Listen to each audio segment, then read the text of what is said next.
For any Xbox or PlayStation codes or anything gaming related, check out g2a.com, and if you need any Ultimate Team coins, then head over to FIFA. The code CHES will get you a discount on both sites, and all links are down below. Hey guys, how's it going? Chez back again, and welcome to episode number 31 of the Career Mode Road to Glory with Cambridge United here on FIFA 15.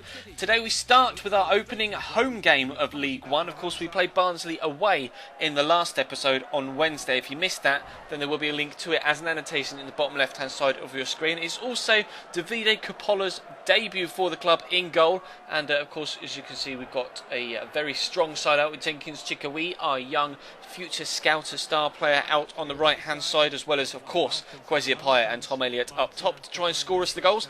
Bradford City playing a 4-4-2. Now, of course, they got to the semi-final, no, the final rather, of the Capital One Cup.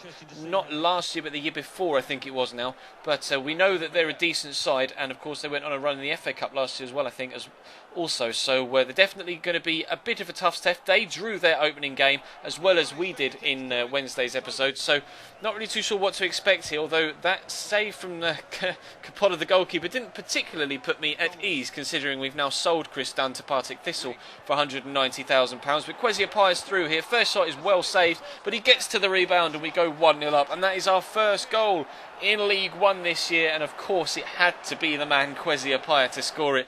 Not the best of finishes initially, but had the reflexes and reactions to get onto the rebound, put it away, and we're 1-0 up at home against Bradford City. Crossing from Liddell gets deflected, and again, rather unconvincing save from the goalkeeper there. I don't really quite know how to commentate on that particular thing, how to describe that attempted save, but still, he's kept a clean sheet so far, and he's pushed that over the bar, so I guess we'll let him off. But Tom Elliott's through here, and their goalkeeper can't keep his clean sheet because he's already conceded one, and now he's conceded two. Tom Elliott races away, slots it underneath the goalkeeper, and it's turning out to be a good decision to keep hold of both of those players and not sell them on for the betterment of the rest of the squad. And making a change in the middle, they're bringing on Luke Chadwick for Ryan Donaldson, just to freshen things up in the middle to make sure Bradford don't get themselves back in it. They aren't quite able to create anything from that corner. It was quite poor, actually. But going to play the ball with Tom Elliott here. Turn inside the man. So now it's 2v1 at the back as Bradford push to get themselves back in it. Beautiful ball through to Kwesi, right into his stride. And bang, Kwesi Appiah makes it 3-0 Cambridge United. We could not have wished for a better way to start our home career here in League One. We're going to pick up a quick free kick here and actually catch them out. They weren't quite settled here. As you can see, defence not able to get themselves arranged properly. Tom Elliott finds the gap between the two centre-backs and makes it 4-0 with just a couple of minutes left on the clock. Honestly, I was so delighted that we were able to dominate that game in such a fashion, considering the way we really struggled against Barnsley. Well, not necessarily struggled, but it was definitely an even game. We're used to dominating games in League 2 like we were last year, and it's nice to actually have a taste of that yet again with that 4-0 win over Bradford City there. So, 2 Yorkshire sides played so far and 4 points accumulated, so very pleased with that. Also trying to send out Ian Miller to raise some more funds for this side. Obviously, Shrewsbury have already signed Isago Diallo from us. They now want our centre-back as well, but I don't really want to sell him for less than he's worth, although they only came back with 60 grand after that counter-offer, and I couldn't risk them saying no to me counter-offering again, so I just had to accept that 60k, and hopefully that transfer will go through and we'll be able to use the money to bring in someone else. We are able to bring someone else without needing that money from the Miller deal, though, in the shape of Ivan Santillan, the Peruvian left-back, and he comes in for £2,800 a week on as a free agent. So hopefully we can free up the money to bring in Yang Hyun Soo as well from that Ian Miller deal, and we'll be able to bring in another new player to the squad as well. But we travel away from home, this time against a side from Lancashire, so we only seem to be playing teams from the north of England so far. Played an away game against Barnsley and drew 0-0. Played a home game against Bradford and won 4-0. Can we keep a clean sheet for the third game in a row in League One? We'll have to wait and see. They're playing a narrow 4-1-2-1-2, and actually the guy at Cam, Carl Winchester, is a player that we were looking at in the transfer window to try and bring in. They rejected our approaches for him, and he starts against us in today's game. I was hoping he wasn't going to come back to bite me. Adam Armstrong starts up top alongside Robbie Simpson, because this one was a midweek game and everybody was knackered from the win against Bradford. And as you can see, Baptiste C at centre-back and Ivan Santillan, the two debutants, start start at left back and centre back, so hoping that they can have a good game as well. But it was actually C that gets the tackle in there on Winchester, then loses the ball. Polion gets in behind, plays the ball to Kelly. He has a shot, but it goes well wide. So Oldham on the offensive to start the game off. The question was, could we counteract their offensive movements and actually get ourselves a goal to go in front? Liam Hughes pushing down the right hand side, keeps going after he's turned inside. The space just opens up thanks to the runs of the strikers in front of him, but his shot on his left foot just drifts away from that far post, and unfortunately we stay at 0-0. Again, Winchester and Kelly involved here, get the ball into Noble in the box, and then I slide inadvertently with the wrong man. I didn't mean to slide with Michael Nelson there, and I wipe out their man in the box. I think it was Polion, and unfortunately they're going to pick up a penalty. You'll see in the replay, the man that I initially meant to slide tackle with is the guy that is attempting to win the ball there, Woods, and the other guy, I can't quite see who that is, but I meant to slide with one of those, chose the wrong man, flicked with the right stick to the wrong man, took him out, but Coppola comes up big with a save.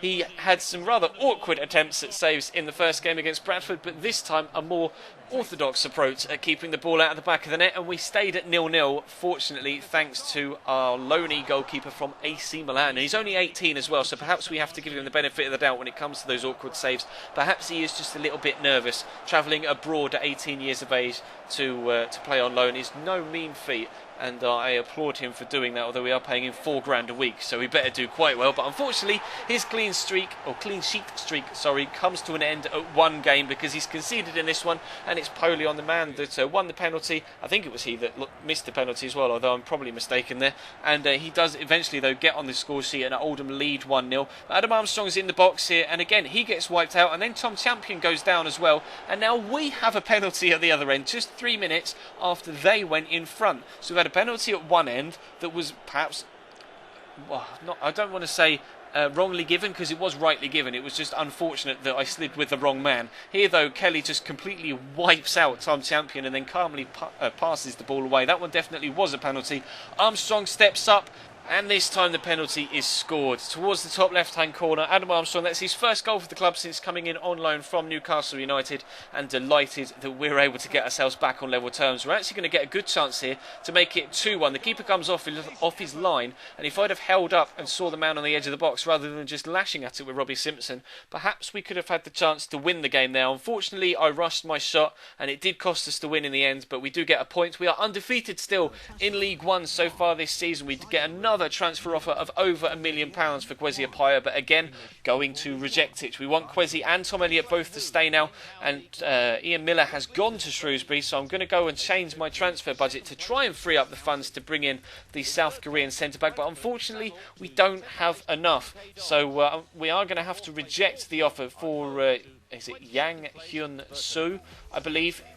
Yes, Yang Hyun-soo, and unfortunately we have to reject that because we don't have enough, and also that £1,900 we might be able to use in the January transfer window for some pre-contract deals with players that are running out of time on their contracts, and maybe we can strengthen the squad even further for the third season like we did this year with the signings of Michael Woods and Peter Downing at centre-back as well. But currently 5th in League One after 3 games. Delighted with that. Bradford City sit rock bottom after we beat them, and then they subsequently lost their next game as well. So sadly for them, they're not having the best of starts to the season, but we are, and sat just above huge local rivals Peterborough United on goal difference. My main aim this year, or this season, is just to finish above Peterborough.